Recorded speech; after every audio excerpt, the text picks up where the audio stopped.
मैं किसी समाज की तरक्की इस बात से देखता हूं कि वहां महिलाओं ने कितनी तरक्की की है। महिलाओं के उत्थान के लिए बाबा साहब डॉक्टर अंबेडकर कितने गंभीर थे, ये बताने के लिए उनका ये कथन ही काफी है। भारत में जब फेमिनिज्म यानी नारीवाद का कोई नाम भी ढंग से नहीं जानता था, उस वक्त बाबा साहब डॉक्टर अंबेडकर ने नारी सशक्तिकरण के लिए ऐसे काम किए जिससे आज भारतीय महिलाएं अंतरिक्ष तक जा पहुंची हैं। 20वीं शताब्दी में बाबा साहब पहले वो व्यक्ति थे जिन्होंने ब्राह्मणवादी पितृसत्ता को खुली चुनौती दी थी। लेकिन विडंबना देखिए, इतना सब कुछ करने के बाद भी बाबा साहब भारत में नारीवाद का चेहरा नहीं बन पाए। लोगों ने उन्हें सिर्फ दलितों के नेता और संविधान निर्माता तक सीमित कर दिया, जबकि महिलाओं की भलाई के लिए उनके जितने काम शायद ही किसी भारतीय नेता ने किए हों। उनकी आधुनिक सोच और दूरदर्शिता का अंदाजा आप इस बात से भी लगा सकते हैं कि जब भारतीय समाज महिलाओं को चार दीवारी में कैद रखे हुए था, तब उन्होंने कामकाजी महिलाओं के लिए मैटरनिटी लीव दिलाई। आइए आपको बताते हैं कि महिलाओं की भलाई के लिए बाबा साहब ने क्या कुछ किया।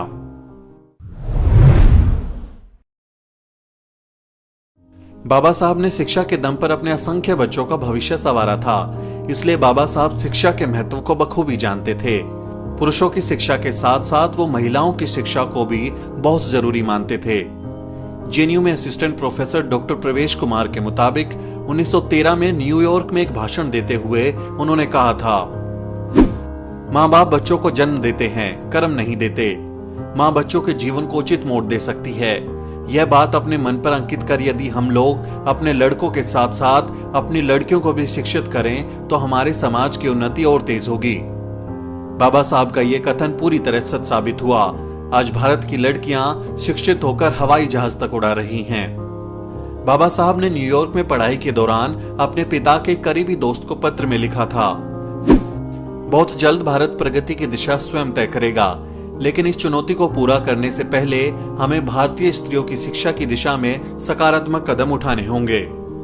18 जुलाई 1927 को करीब 3000 महिलाओं की एक संगोष्ठी में बाबा साहब ने कहा था, आप अपने बच्चों को स्कूल भेजिए।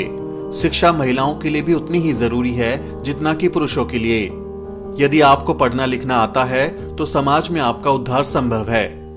एक पिता का सबसे पहला काम अपने घर में स्त्रियों को शिक्षा से वंचित न रखने के संबंध में होना चाहिए। शादी के बाद महिलाएं खुद को गुलाम की तरह महसूस करती हैं।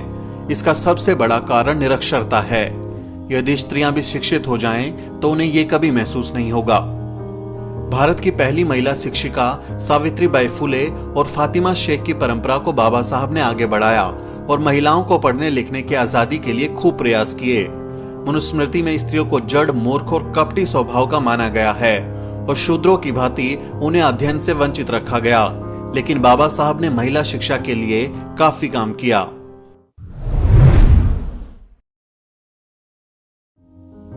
आज कामकाजी महिलाएं 26 हफ्तों की मैटरनिटी लीव ले सकती हैं, जिसकी शुरुआत बाबा साहब डॉक्टर अंबेडकर ने ही की थी।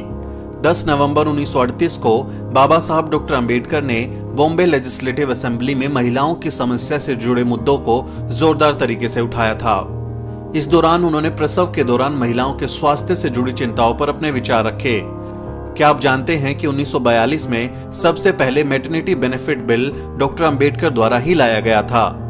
इसके बाद 1948 के एम्प्लॉयड स्टेट इंश्योरेंस एक्ट के जरिए भी महिलाओं को मातृत्व अवकाश की व्यवस्था की गई। बाबा साहब ने यह काम उस वक्त कर दिया था जब उस जमाने के सबसे ताकतवर मुल्क भी इस मामले में बहुत पीछे थे। अमेरिका जैसे देश में साल 1987 में कोर्ट के दखल के बाद महिलाओं को मैटरनिटी लीव का रास्ता साफ हुआ था। अमेरिका ने साल 1993 में family and medical leave act बनाकर आधिकारिक रूप से कामकाजी महिलाओं को पेड मैटरनिटी लीव का इंतजाम किया था। लेकिन भारतीय महिलाओं के लिए बाबा साहब ये काम 1940 के दशक में ही कर चुके थे।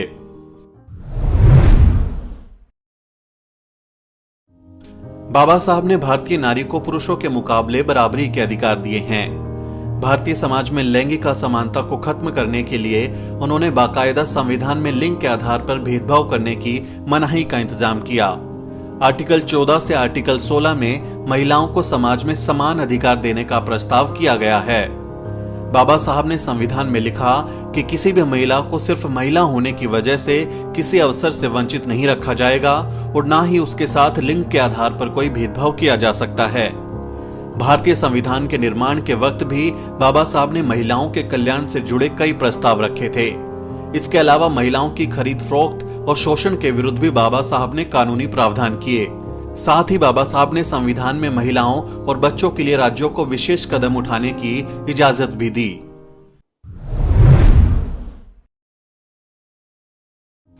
वोटिंग राइट्स को लेकर 20वीं शताब्दी के आधे हिस्से तक दुनिया भर में कई आंदोलन हुए।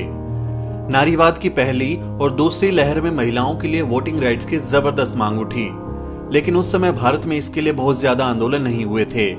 जब बाबा साहब को संविधान लिखने का मौका मिला तो उन्होंने महिलाओं को भी समान मताधिकार दिया। आज 18 साल की उम्र होने पर महिलाएं वोट डालने का हक रखती हैं, क्योंकि बाबा साहब ने महिलाओं को मताधिकार दिलाया था। अरस्तु से लेकर मनु तक ने महिलाओं को दोयम दर्जे का नागरिक माना। मनुस्मृति काल में नारियों के अपमान और उनके साथ अन्याय की पराकाष्ठा थी। मनुस्मृति के अध्याय 9 के दूसरे और तीसरे श्लोक में लिखा है, रात और दिन कभी भी स्त्री को स्वतंत्र नहीं होने देना चाहिए। उन्हें लैंगिक संबंधों द्वारा अपने वश में रखना चाहिए। बालपन में पिता, युवावस्था में पति और बुढ़ापे में पुत्र उसकी रक्षा करे, क्योंकि स्त्री स्वतंत्र होने के लायक नहीं है। लेकिन बाबा साहब ने भारतीय संविधान में उन्हें बराबरी के नागरिक अधिकार दिए। स्विट्जरलैंड जैसे देश में महिलाओं को मताधिकार 1971 में मिला, लेकिन बाबा साहब ने संविधान बनाते वक्त ही महिलाओं को मताधिकार सुनिश्चित कर दिया था। 1947 में एक ऐसा देश जो गरीब था, जो इतना गैर बराबर था, जिसमें इतने अलग अलग किस्म के इनइक्वालिटीज थी हमारे समाज में, इतनी सारी सामाजिक प्रथाएं थी जो इतनी शॉकिंग थी एक तरीके से, उस समाज ने एक छोटी सी चीज करके कितना बड़ा कदम लिया था, और वो था यूनिवर्सल एडल्ट फ्रैंचाइज देके कि इस देश में लिंग, धर्म, जात, भाषा समूह कुछ भी एक पड़ाव, एक बाधा नहीं होगा आपके नागरिक बनने में, और सभी नागरिकों को एक नागरिक को एक वोट मिलेगा। ये कितनी बड़ी बात थी, ये आई थिंक अब जाके हमें अप्रिशिएट करना चाहिए जब नागरिकता को लेकर इतना डिबेट हो रहा है। और क्या आप जानते हैं, मुझे नहीं पता था कि स्विट्जरलैंड ने औरतों को वोट, कुछ उनके जो कुछ कॉन्स्टिट्यूएंट्स थे, उस कैंटन कहते हैं शायद उसको, 1971 में स्विट्जरलैंड में औरतों को वोट करने का हक मिला है।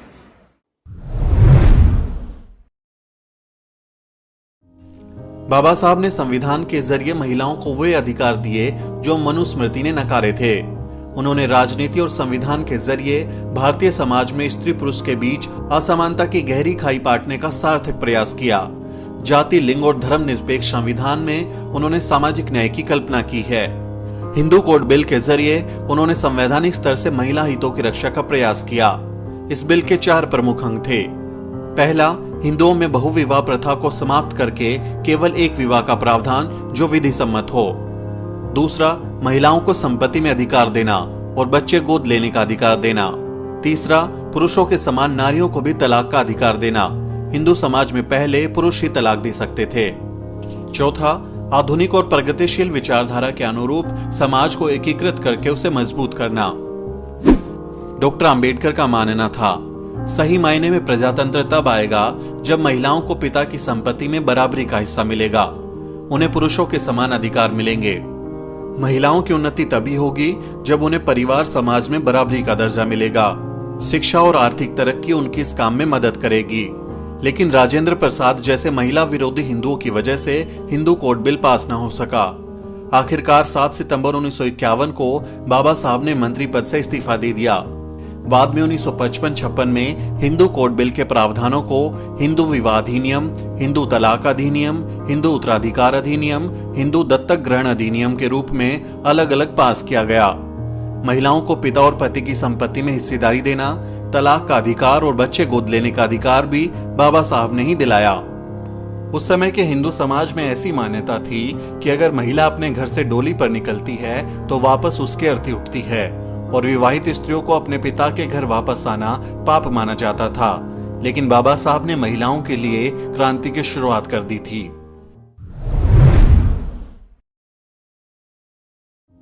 बाबा साहब ने असहाय महिलाओं को उठकर लड़ने की प्रेरणा देने के लिए बाल विवाह और देवदासी प्रथा जैसी प्रथाओं के खिलाफ आवाज उठाई। 1928 में मुंबई में एक महिला कल्याणकारी संस्था की स्थापना की गई थी, जिसके अध्यक्ष बाबा साहब की पत्नी रमाबाई थी। 20 जनवरी 1942 को डॉक्टर भीमराव अंबेडकर की अध्यक्षता में अखिल भारतीय दलित महिला सम्मेलन का आयोजन किया गया था, जिसमें करीब 25,000 महिलाओं ने हिस्सा लिया था। उस समय इतनी भारी संख्या में महिलाओं को एकजुट होना काफी बड़ी बात थी। बाबा साहब ने दलित महिलाओं की प्रशंसा करते हुए कहा था, महिलाओं में जागृति का अटूट विश्वास है। सामाजिक कुरीतियां नष्ट करने में महिलाओं का बड़ा योगदान हो सकता है। मैं अपने अनुभव से ये बता रहा हूँ कि जब मैंने दलित समाज का काम अपने हाथों में लिया था, तभी मैंने ये निश्चय किया था कि पुरुषों के साथ महिलाओं को भी आगे ले जाना चाहिए। महिला समाज ने जितनी मात्रा में प्रगति की है, इसे मैं दलित समाज की प्रगति में गिनती करता हूँ। 25 दिसंबर 1927 को बाबा साहब ने मनुस्मृति को सिर्फ इसलिए नहीं जलाया था कि इसमें शूद्रों के बारे में बहुत बुरी बातें लिखी थी, बल्कि उन्होंने इस घृणित किताब को इसलिए भी आग के हवाले किया था क्योंकि उसमें महिलाओं को भी गुलाम बनाने के तरीके लिखे थे। भारतीय संदर्भ में देखा जाए तो अंबेडकर संभवतः पहले अध्येता रहे हैं जिन्होंने भारतीय संरचना में महिलाओं की स्थिति को जेंडर की दृष्टि से समझने की कोशिश की। उनके संपूर्ण विचार मंथन के दृष्टिकोण में सबसे महत्वपूर्ण मंथन का हिस्सा महिला सशक्तिकरण था। भारतीय नारीवादी चिंतन और अंबेडकर के महिला चिंतन की वैचारिकी का केंद्र ब्राह्मणवादी पितर सत्तात्मक व्यवस्था और समाज में व्याप्त परंपरागत धार्मिक और सांस्कृतिक मान्यताएं रही हैं, जो महिलाओं को पुरुषों के अधीन बनाए रखने में महत्वपूर्ण भूमिका अदा करती रही हैं। डॉक्टर अंबेडकर ने कहा था, मैं नहीं जानता कि इस दुनिया का क्या होगा जब बेटियों का जन्म नहीं होगा। महिला सरोकारों के प्रति डॉक्टर भीमराव अंबेडकर का समर्पण किसी जुनून से कम नहीं था। सामाजिक न्याय, सामाजिक पहचान, समान अवसर और संवैधानिक स्वतंत्रता के रूप में नारी सशक्तिकरण के लिए उनका योगदान पीढ़ी दर पीढ़ी याद किया जाएगा। ब्यूरो रिपोर्ट, द शूद्र।